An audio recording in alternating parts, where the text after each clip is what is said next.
Je suis arrivé à Paris en 2006 grâce à une invitation que j'ai eue d'une compagnie bordelaise. Donc, du coup, je me suis installé à Bordeaux tout d'abord pendant 3 à 4 ans et après je suis déménagé à Paris parce que j'ai trouvé que quand même c'était beaucoup plus stratégique et intéressant pour moi. C'est pied à terre, c'est pour moi Paris. C'est les lieux à travers lesquels moi j'ai communiqué avec des autres lieux en Europe. J'ai eu la chance de voyager aussi grâce à cette position stratégique que j'avais dans l'Europe en prenant une place sur Paris. De temps en temps, j'ai fait des travaux ici. Moi, j'ai surtout des travail au niveau pédagogique et aussi de toutes petites créations, de toutes petites collaborations. Par l'instant, c'est ici que j'ai créé mon solo, un solo qui commence à m'ouvrir certaines portes. Et ça me fait plaisir aussi que ça passe dans la ville que moi je connais. Il y a un mythe autour de Paris, il y a toutes les légendes. Je pense qu'il y a plein de choses qui sont vraies, il y a des autres qui ne le sont pas. Et que quand tu es là, quand tu commences à vivre un peu à vivre cette timing de cette ville, tu comprends plus ou moins où est-ce que tu es garé, où est-ce que tu es placé. Donc pour moi, ça a toujours été l'ambiguïté, cette ville. C'est une ville qui t'offre, mais en même temps t'enlève des choses.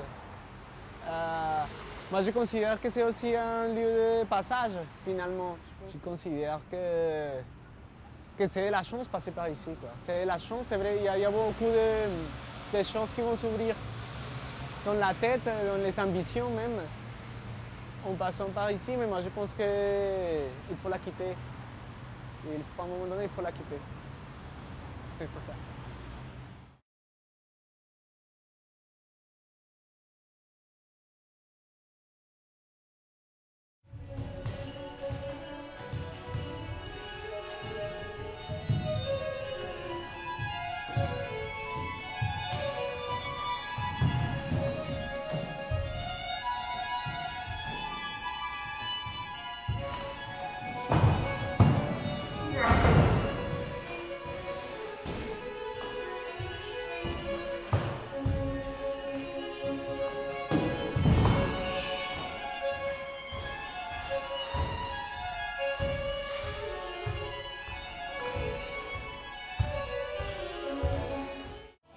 Puisque la danse et le théâtre, c'est l'espace, il y a un lieu, et dans ces lieux, il faut que se passe quelque chose.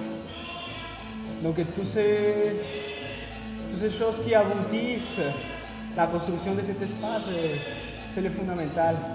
Soit le corps, soit le théâtre, soit la parole, soit les sons, soit la danse, soit la lumière, soit les objets. Chaque chose doit être là pour faire quelque chose.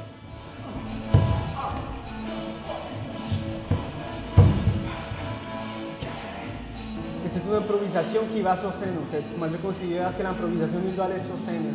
Que l'improvisation c'est pas un mécanisme de recherche, sinon doit être dans la nature de la pièce, doit gagner existence pendant la pièce même, pendant le spectacle même. C'est-à-dire que la seule façon de regarder aux yeux de le spectateur et de dire je suis là, c'est parce que je suis en train d'inventer quelque chose devant toi, j'improvise devant toi. Et ça, c'est un peu la communication qu'on va essayer de construire. Mais pour moi, il y a beaucoup de choses qui se passent dans la fête. Que j'entends la musique, ce qu'on appelle la rumba en Colombie, il y a beaucoup de choses qui se passent à l'intérieur. C'est les lieux où les gens ils viennent et pour la première fois dans sa vie, ils se permettent d'agir différemment et de changer les coordonnées de rapport. Donc, dès que les gens rentrent dans la piste pour danser, dans l'espace à danser, en Colombie au moins, il y a un changement de comportement. Dans on est confiné au silence, ce que j'ai étudié. c'est une école de silence, quoi. C'est une école qui nous apprend le silence. Et c'est super triste, ça, quoi. Qui nous apprend à nous taire. Et en même temps, et essaie de nous dire donc, comment, comment l'école nous dit tais-toi, non, non, il faut que tu parles avec le corps. Mais le corps, il n'a pas pourquoi assumer cette charge et cette dictature de langage. Le corps, il est le corps. Le corps, il a plein de choses à résoudre. Pourquoi en plus il doit résoudre le langage? Ça nous construit un handicap qui est profondément mental et qui vient être profondément... ça va donner quelque chose aussi sur notre travail. C'est-à-dire on est accepté dans la mesure donc, il y a une espèce de culture d'esclavage. Plus tu t'étais, tu travailles mieux. C'est pour ça que je ne trouvais pas la raison de me taire, du coup. Et donc je commençais à faire cette recherche de son, de vocalisation, de quelque chose qui était en coordination avec mes muscles, avec mes bras, mes mains, mes pieds, mes doigts, mes oreilles, ma pensée, l'espace dans lequel j'étais, les gens qui m'entouraient. Et donc j'essayais d'établir une communication avec ça. Quand tu établis cette communication, tu vois que les missions d'information, ça te traverse. T'es qu'une antenne, t'es une espèce de récepteur d'information et t'es en même temps quelque chose qui lance cette information, qui rebondit, qui fait qu'il te traverse et qui va ailleurs. Pour rester dans l'action de dire, il faut rester dans les verbes. C'est-à-dire il faut toucher la parole, c'est-à-dire il faut mâcher la parole. Il faut faire que la parole, ça devient matière et la expulser comme matière. Et quand tu le fais, du coup, il y a cet esprit de la parole, c'est-à-dire il y a quelque chose qui a la nature de la parole, qui a la forme de la parole, mais en même temps, il n'est pas un concept. C'est pas un concept qui sort. C'est pas une réflexion intellectuelle précise. C'est pas une structure intellectuelle, c'est que je dégage.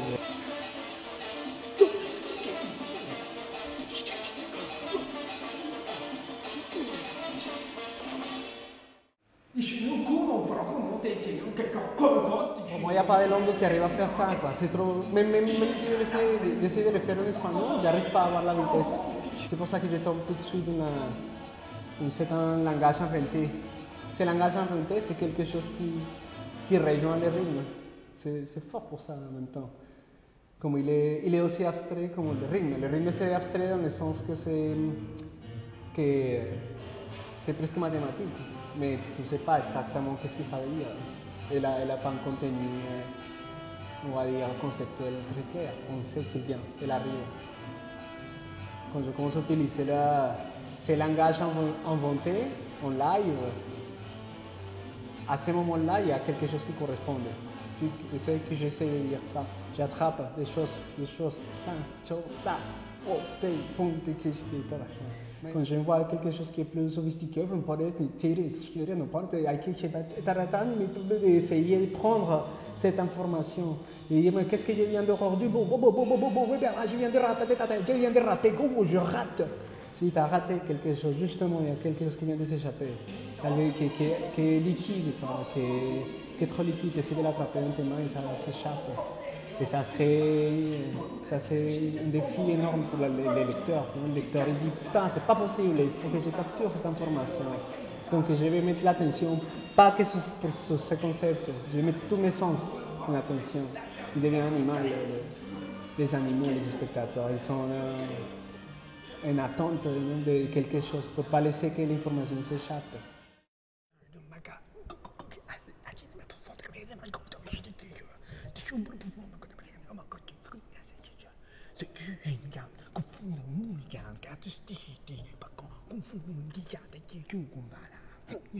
Éliminer les pouvoirs intellectuels de la parole, il a laissé que dans le sens, c'est pour moi un acte politique. C'est dire, moi je ne veux pas parler comme ça, je ne veux pas être confiné, qu'il y a une parole intellectuelle, on va dire conçue depuis l'intellectualisme. Moi je pense que Je leur fais devenir cher et pour moi ça c'est quelque chose d'assez politique.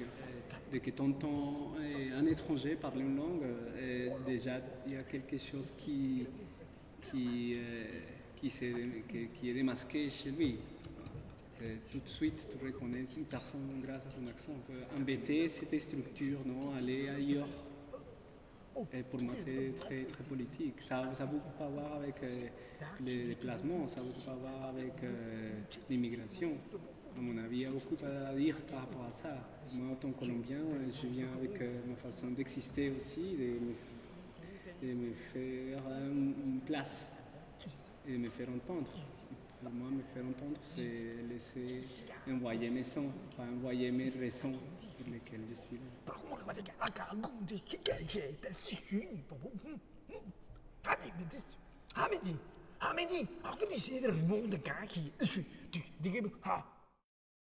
Quand j'ai commencé à enseigner, mais ça fait longtemps, je l'ai fait d'une façon naturelle. Je voulais travailler moi-même, mon corps, développer un système d'entraînement pour moi. Et que du coup, quand les autres sont venus à partager cette information, j'avais ce devoir de créer cette pont de communication. Quand j'enseigne, je pense qu'il y a un fait de création. Je ne pense pas que l'enseignement, ça soit que la construction technique de quelqu'un. Je crois que ton enseignant, tu dois comme transmettre quelques idées autour de pourquoi est-ce qu'il faut exécuter les choses de cette façon-là. Moi, je fais cette association directe de pédagogie et création parce que pour moi, les deux choses, quelque part, elles sont liées. Si la personne qui apprend de toi, elle n'est pas incluse dans des recherches créatives, elle peut sentir ton information comme quelque chose qui pour lui va être profité quelque part, ou peut être quand même être dirigé pour un but d'ordre philosophique, d'ordre idéologique, si tu veux, ou d'ordre politique, ou d'ordre esthétique.